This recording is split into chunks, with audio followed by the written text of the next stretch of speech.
വരാനിരിക്കുന്ന ജമ്മു കശ്മീർ നിയമസഭാ തിരഞ്ഞെടുപ്പ് രാഷ്ട്രീയവും സാമൂഹികവുമായ കാരണങ്ങളാൽ നിർണായകമാണ്.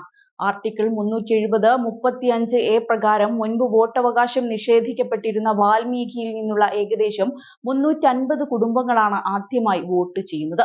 ഈ കുടുംബങ്ങളുടെ പൂർവികരെ 1957-ൽ പഞ്ചാബിൽ നിന്ന് ജമ്മുവിലേക്ക് ഒരു പകർച്ചവ്യാധിയുടെ സമയത്ത് ശുചീകരണ തൊഴിലാളികളായി ജോലി ചെയ്യാൻ കൊണ്ടുവന്നതാണ്. എന്നാൽ അവർക്ക് സ്ഥിരതാമസ പദവി നൽകിയില്ല. ഇത് വോട്ട് ചെയ്യുന്നതിൽ നിന്നും ജമ്മു കശ്മീരിലെ നിവാസികൾക്ക് ലഭ്യമായ മറ്റ് അവകാശങ്ങളിൽ നിന്നും അവരെ ഒഴിവാക്കി. പതിറ്റാണ്ടുകളായി ജനാധിപത്യ പ്രക്രിയയിൽ പങ്കെടുക്കാൻ കഴിയാതെ പൂർണ്ണ പൗരത്വ അവകാശങ്ങളില്ലാതെ വാൽമീകികൾ ജീവിക്കുകയാണ്. 2019-ൽ ആർട്ടിക്കിൾ 370 റദ്ദാക്കിയത് വാൽമീകി സമുദായത്തിന് ഒരു വഴിത്തിരിവായി. അവർ എത്തി 6 പതിറ്റാണ്ടുകൾക്ക് ശേഷം ജമ്മു കശ്മീരിന്റെ പ്രത്യേക പദവി റദ്ദാക്കി മാസങ്ങൾക്ക് ശേഷം 2020-ൽ അവർക്ക് താമസ സർട്ടിഫിക്കറ്റ് നൽകി. ദീർഘകാലമായി നിഷേധിക്കപ്പെട്ട അവകാശങ്ങൾ നേടിയെടുക്കാൻ ഈ മാറ്റം അവരെ അനുവദിച്ചു. ഇപ്പോൾ വാൽമീകി സമുദായത്തിലെ 10,000-ഓളം അംഗങ്ങൾ ആദ്യമായി സംസ്ഥാന നിയമസഭാ തിരഞ്ഞെടുപ്പിൽ വോട്ട് ചെയ്യുന്നു. ഈ നാഴികക്കല്ല് വോട്ട് രേഖപ്പെടുത്തുന്നതിൽ മാത്രമല്ല, ഇത് പ്രദേശത്തിന്റെ സാമൂഹിക രാഷ്ട്രീയ ഭൂപ്രകൃതിയിൽ വിശാലമായ ഉൾപ്പെടുത്തലിനെ സൂചിപ്പിക്കുന്നു. വരാനിരിക്കുന്ന തിരഞ്ഞെടുപ്പ് ജമ്മു കശ്മീരിന്റെ സാമൂഹിക ഘടനയെ ഗണ്യമായി പുനർനിർമ്മിക്കുമെന്ന് പ്രതീക്ഷിക്കുന്നുണ്ട്. ഈ പുതിയ വോട്ടർമാരെ ഉൾപ്പെടുത്തുന്നത് ചരിത്രപരമായി പാർശ്വവൽക്കരിക്കപ്പെട്ട വിഭാഗങ്ങൾക്ക് കൂടുതൽ സമത്വത്തിലേക്കും പങ്കാളിത്തത്തിലേക്കുമുള്ള മാറ്റത്തെ എടുത്തു കാണിക്കുന്നു. ഈ തിരഞ്ഞെടുപ്പ് കാലം ജമ്മു കശ്മീരിലെ പലർക്കും പരിവർത്തനത്തിന് ഒരുങ്ങുകയാണ്.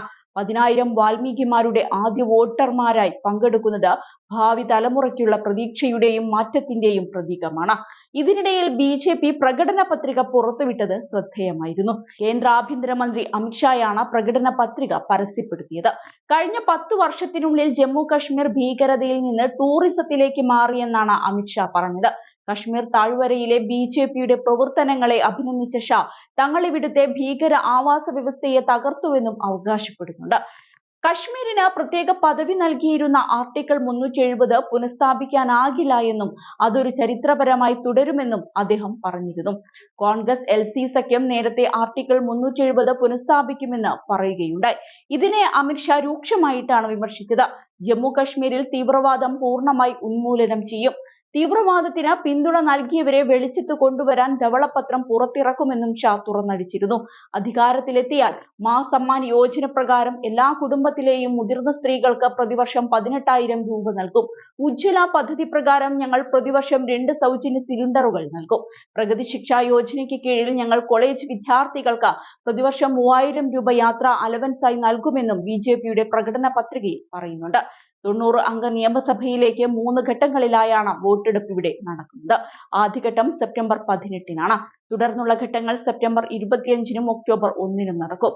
വോട്ടെണ്ണൽ ഒക്ടോബർ 8-ന് ഷെഡ്യൂൾ ചെയ്തിരിക്കുന്നു.